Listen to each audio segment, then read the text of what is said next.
Hey everyone, in this tutorial, I'll show you how to export emails from Mozilla Thunderbird in 2026.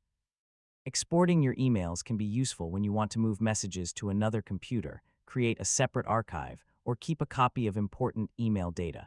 So let's get started. First, open Mozilla Thunderbird and locate the email account or folder containing the messages you want to export. You can choose a specific folder, such as your inbox, sent messages, or a custom folder.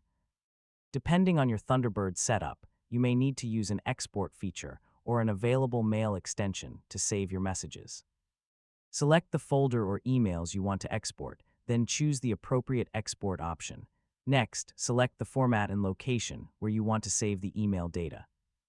Make sure you choose a folder that's easy to find later, such as a dedicated backup folder. If you're exporting a large number of messages, the process may take some time. Wait until the export is complete before closing Thunderbird. Once finished, open the destination folder and check that your exported email files are available.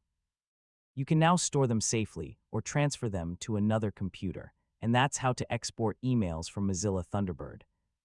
Keeping an additional copy of important messages can be useful when moving accounts or creating an archive. If this guide helped, make sure to like the video, and thanks for watching.